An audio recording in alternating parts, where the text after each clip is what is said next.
Hello, everybody, and welcome to today's live session in the Get Unstuck series. I am Sarah Archer. I am a career and leadership coach, and I work with female leaders to create the kind of career success that means they can have meaning and fulfillment and get the recognition and reward that they deserve without selling out or burning out. And I created the Get Unstuck series, which goes live in LinkedIn, in my Facebook group, the Love What You Do Lounge, and on my YouTube channel, to give you short moments in your week, so 15 minutes max, where you can think about career topics that can help you move forward in your career. Because it's very hard to stay focused on your career when you're delivering a busy day job. So I wanted to kind of use these opportunities so you could press pause and maybe connect with an area that you know you need to work on, or you want to be inspired or motivated to take some action in. And so that's what the Get Unstuck series is all about. It's helping you move forward and not feel that you're a bit stuck. So if you're watching me live, please do say hello in the comments. If you're watching on replay, hello as well. And just let me know in the comments that you're watching on replay. That's fantastic to know that you're here with me. And today's topic is all about how to get noticed in your career. And this kind of came up because I was working with some of my leadership clients recently, and I was kind of reflecting on what's the common theme that kind of keeps people a bit stuck in terms of moving their career forward and that sort of advancement and progression. And one thing that kept cropping up was this sort of reluctance to get visible, to, be seen, to kind of show up so that they get noticed.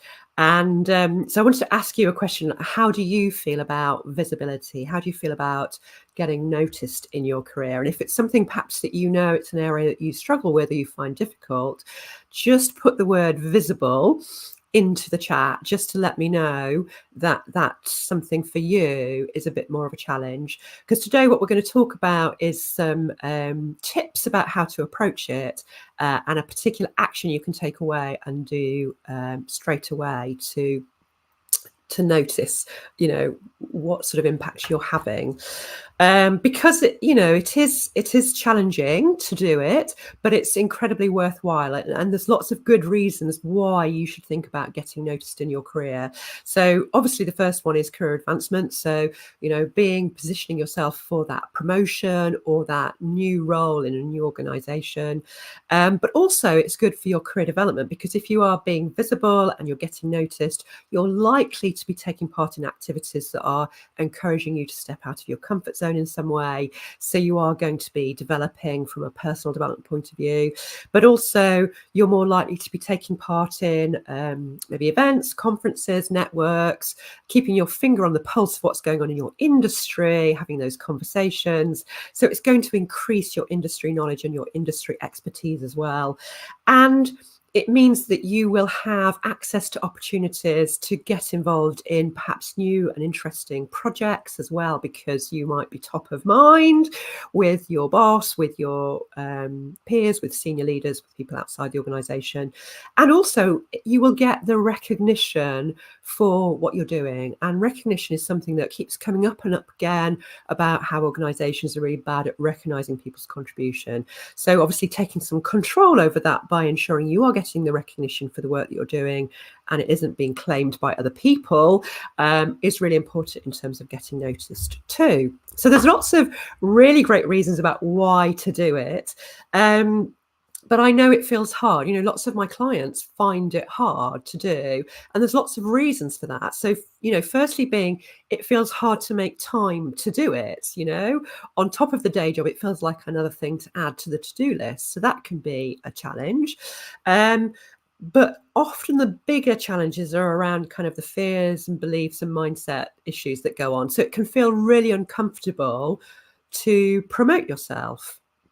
And that can go hand in hand. If you've seen other people doing it in a way that isn't aligned to you, you can feel that, perhaps they've done it and they've seemed quite arrogant, or they've been really pushy.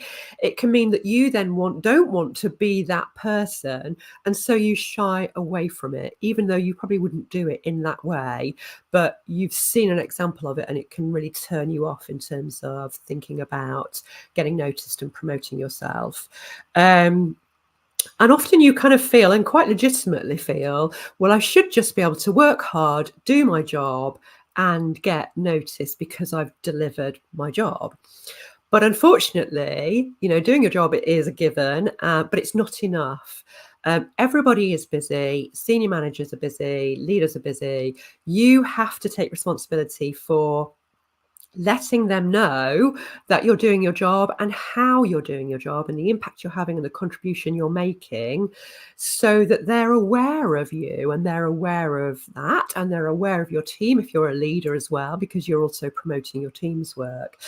And I've got a little example for you. So if you imagine your boss has 2 or 3 direct reports, let's say, and they ask you how you're doing with your particular project or area of work, and you're just like, yeah, I'm just getting on with it. It's all going fine. It's absolutely, on track. And you think that's great. That's what they need to hear. So they don't have to worry. They just know that I'm delivering. Your peer, when they ask your peer, how's it going? Your peer might say, yes, it's on track, but actually I had this particular challenge that I had to deal with, and this is how I did it.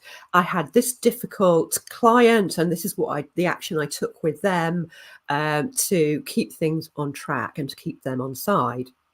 So then when your boss is sort of evaluating you both, they're thinking, well, you just have an easy ride of it. Everything just goes smoothly. You're just always on track.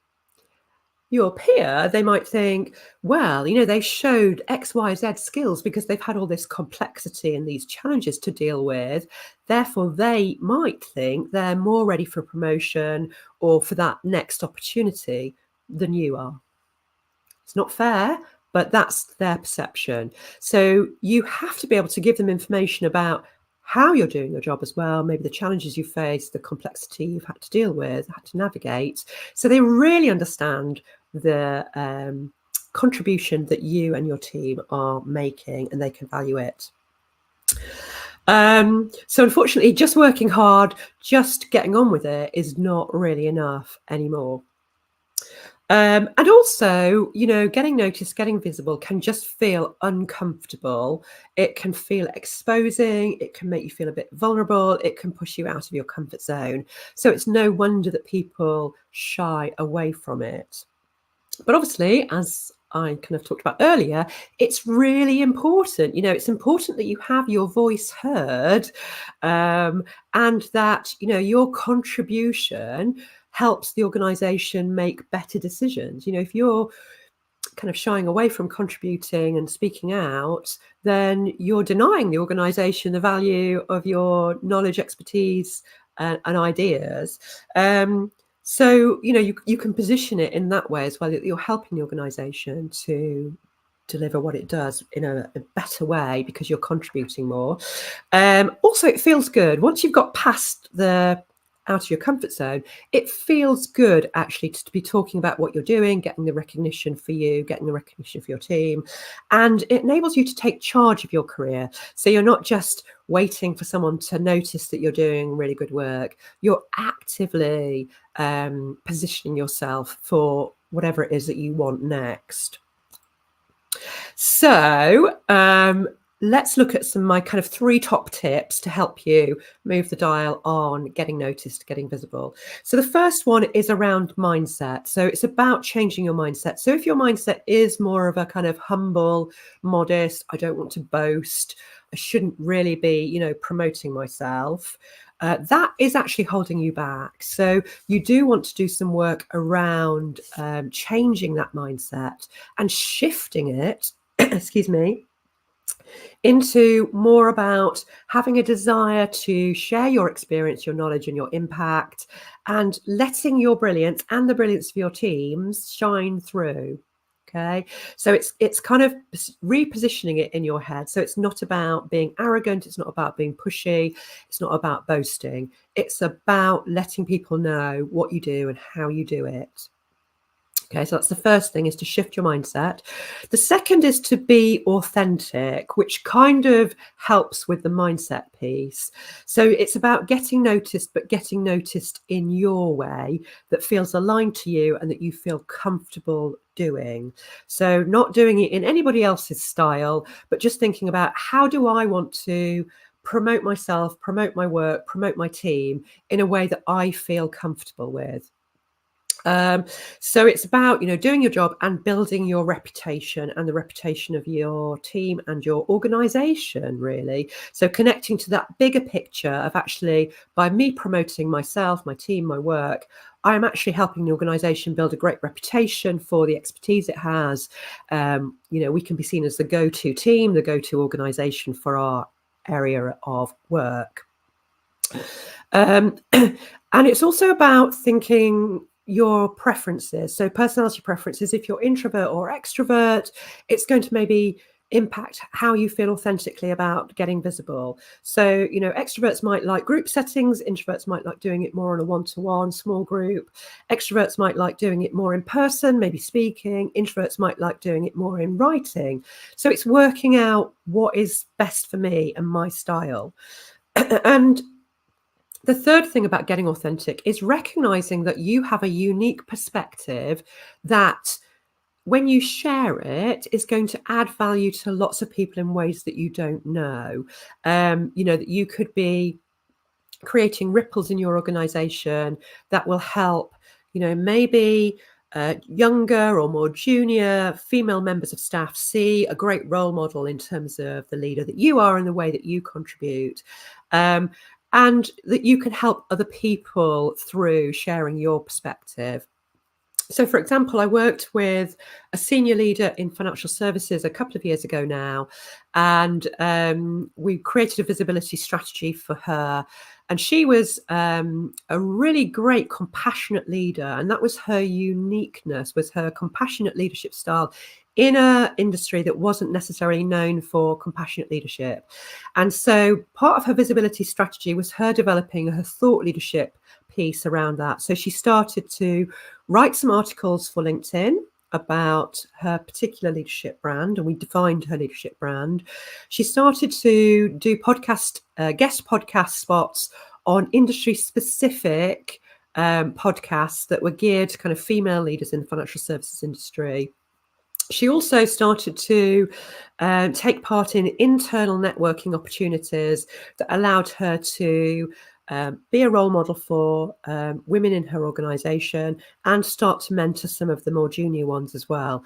And so she really embraced that sharing of her unique perspective in her industry and ways that she could do that. And she really found she enjoyed the podcast interviews, the writing the articles, the mentoring, the championing diversity in her organization.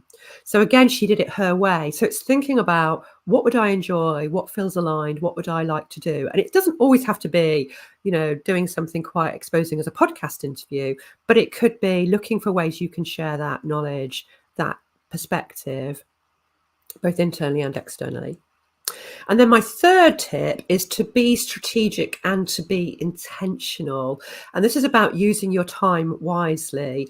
So it's about having a visibility plan, thinking about who do I need to be visible to internally or externally, and what do I want to be visible about, so that you can be really focused about sharing your expertise and getting noticed. And, thinking about building your reputation internally and or externally. And that would link to your bigger career goal as well. So, if you're wanting to focus on an internal promotion, then your visibility plan is probably going to be more internally focused. If you're thinking about that next role within the next 6 to 12 months, then you're probably going to be a bit more externally focused. And then also within that, being strategic is thinking about, are there partnerships I could develop internally or externally for collaboration, for mentoring, for opportunities to share expertise and work together with other people? Because that can be a way of getting visible as well. So the 3 tips are to shift your mindset, to be authentic and be noticed, but in your way, and to be strategic and intentional about your visibility. And then my action, just to take away, is just to kind of think about doing a little bit of an audit to see whether you are ticking, yes, I am really contributing and sharing my perspective, or actually there's work I need to do. So you could just think about, how am I showing up in meetings? So am I somebody in meetings who is actively engaging, who is making good contributions and comments, who is asking great questions, who's going to be remembered for being at that meeting? If it's an online meeting, have I got my camera on? I've got my camera off. So just thinking about how you're showing up and contributing in meetings, and that can just give you a sense of, okay, maybe I've slipped into some habits where, if it's a meeting that I don't feel that's a good use of my time, I'm just kind of not contributing. Do I want to be known for that? Or actually, in meetings, am I really active in those meetings? And therefore, maybe what's the next level for me in terms of my visibility? And also, I've got something that could really help you. So I've developed a free resource. It's a short ebook called 5 Steps to Powerful Presence as a Female Leader. And it gives you lots of great ideas about increasing your executive presence at work. If that's something that you'd find helpful, then just pop the word presence into the chat and I will get that off on its way to you. It's a free resource for you, and it's really great. I have to say, I love it. And obviously, if you're listening to this and you're thinking, well, this is all well and good, Sarah, but I don't feel confident about doing this, or I feel really uncomfortable about getting more visible, or actually I just don't know where to start, I don't know what would go into my visibility plan, then book a call with me. I will put the link in the comments, and we can just have an exploratory chat about how coaching might help you with this, because some people find it easier than others to crank up their visibility and their plan to get noticed in their organizations or externally. So I hope you're feeling inspired to go away and start getting more visible, getting noticed, sharing your brilliance. And I will be back next Wednesday at 12:15 with another career topic. So please do join me then, and have a great rest of the week.